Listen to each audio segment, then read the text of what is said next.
Hello, and welcome to Easy English Chats, the podcast where two friends sit down and have a real, natural conversation about everyday life, so you can practice your English just by listening in. I'm Paul. And I'm Eva. Hi, everyone. It's so great to have you here. Whether you're on the bus, at the gym, cooking dinner, or just relaxing, welcome. This is your time to listen to some real, natural English conversation. And today's topic is a big one. Eva, do you want to give everyone a hint? I think I know exactly what it is. Is it the World Cup? It is absolutely the World Cup, the 2026 FIFA World Cup happening right now in the United States, Canada, and Mexico, three countries hosting together for the very first time in history. It really is a historic tournament, and things are already getting exciting. Games have been played, goals have been scored. There's so much to talk about. And whether you follow football closely or you're just hearing about it for the first time, that's totally fine. We'll chat about it in simple, everyday English. No complicated jargon, just natural conversation. A quick tip for our listeners learning English: try listening through once without stopping to get the general meaning. Then listen again and focus on the phrases and vocabulary we use. You'll pick up so much that way. Great advice. We will be using words like tournament, squad, qualify, championship. Okay, let's get into it. Let's go. Paul, start with the big news, the USA's first game. The USA played Paraguay in their opening game. And Eva, the result? 4-1. 4-1. Oh my goodness. I did not see that coming at all. Neither did I. I was watching, and by halftime, it was already 3-0. I thought, is this actually happening? The USA are absolutely flying. And for our listeners who might not know, just making it to the World Cup is incredibly difficult. Only the best teams in each region qualify, so to beat a World Cup team 4-1 is a huge result. And I think what impressed me most was how the USA played, not just the goals, but the style. Confident, organized, technically good. They didn't look nervous at all.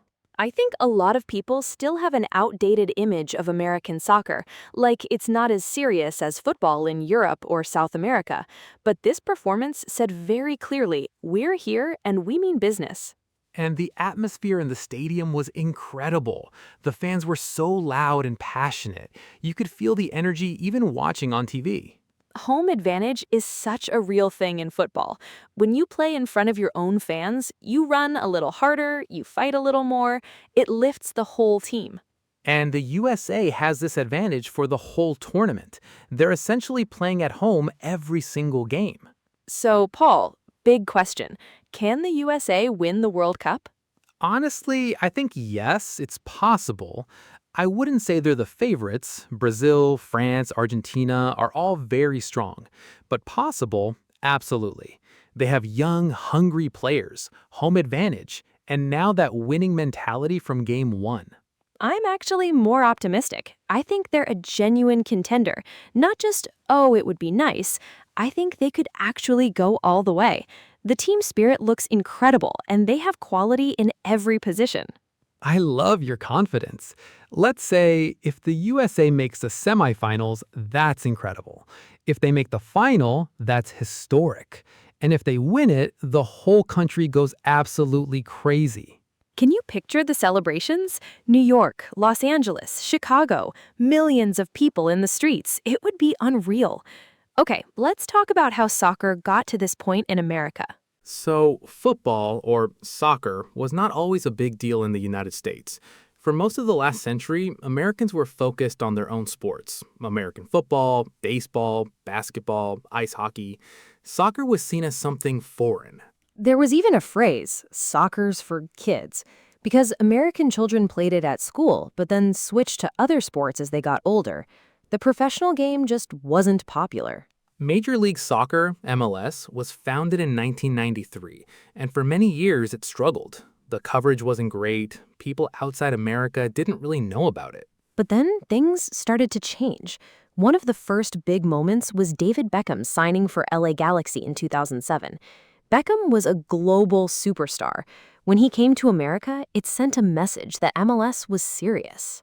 But the moment that truly changed everything, the moment that made the whole world look at MLS differently, was 2023.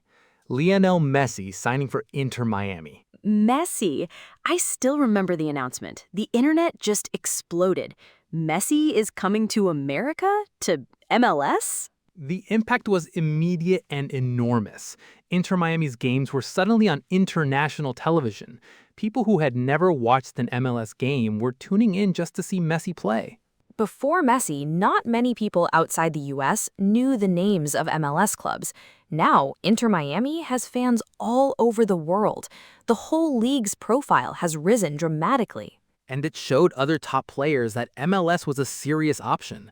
Since then, other big international signings have followed. The standard of the league has genuinely improved.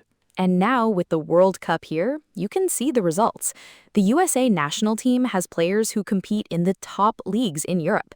They're genuine professionals. The journey from soccer is a foreign sport to we're hosting the World Cup and winning 4-1 is extraordinary.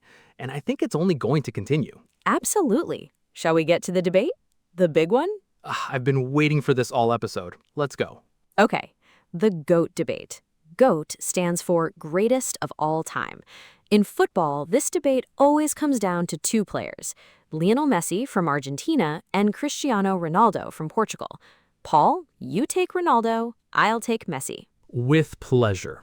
Cristiano Ronaldo is, in my opinion, the greatest footballer who has ever lived. First, the goals. Over 900 career goals. No player in history has scored that many professional goals. It's almost impossible to understand that number. It is an incredible number, but goals aren't everything. You're right, but they're a lot. And Ronaldo has won the league title in 3 different countries, England, Spain, and Italy. That shows he can dominate anywhere in the world. Add 5 Champions League trophies and 5 Ballon d'Or awards, the man is a machine. But here's my argument. Messi has 6 Ballon d'Or awards, the award for the best player in the world voted by football experts. 6 times they said this man is the best. And when I watch Messi play, I see something I've never seen in any other player. He sees the game differently. He makes things look effortless that would be impossible for anyone else. I see your point, but effortless doesn't automatically mean better. What I admire most about Ronaldo is his mentality, his work ethic. He was not naturally the most gifted player as a teenager. He worked incredibly hard to reach the top. That story is genuinely inspiring. That's fair, and I respect it. But Paul, I have to bring up the World Cup. Messi won the World Cup with Argentina in 2022 in Qatar, the most dramatic, most emotional World Cup final I have ever seen. Argentina, France, 3-3 after extra time, Argentina winning on penalties. Watching Messi lift that trophy, extraordinary. It was extraordinary. I won't pretend otherwise. And even as a Ronaldo fan, watching Messi lift that trophy, I felt like, okay, he's done it. He has every trophy now. That World Cup was the last piece of the puzzle for Messi. He already had everything else.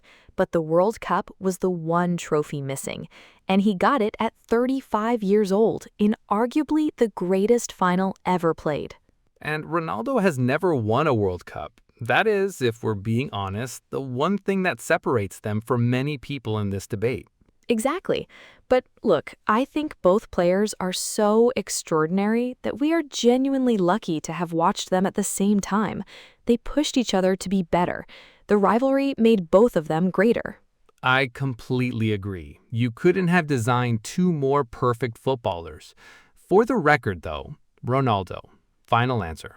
And you know what? I think that's actually one of the things that makes this debate so interesting. Messi and Ronaldo are great in completely different ways. Messi is pure genius. Ronaldo is the ultimate self-made athlete. Both paths led to the same destination, the very top of the sport.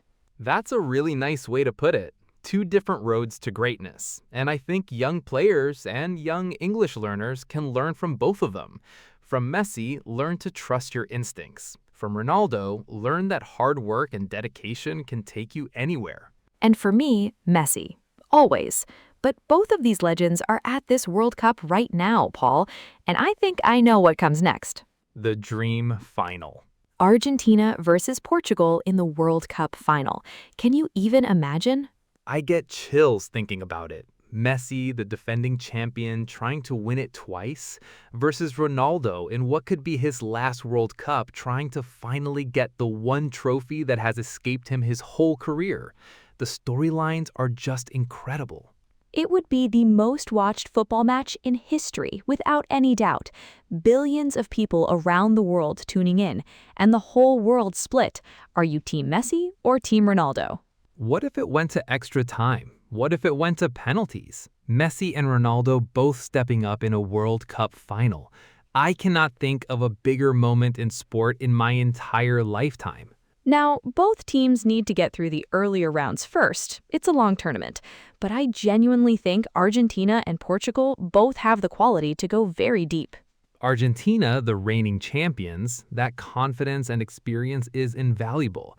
And the brilliant squad, Lautaro Martinez, Julian Alvarez, De Paul, real quality throughout. Portugal, Bruno Fernandes, Rafael Leao, Bernardo Silva, players who compete at the very highest level every week. And Ronaldo's experience in big games is priceless.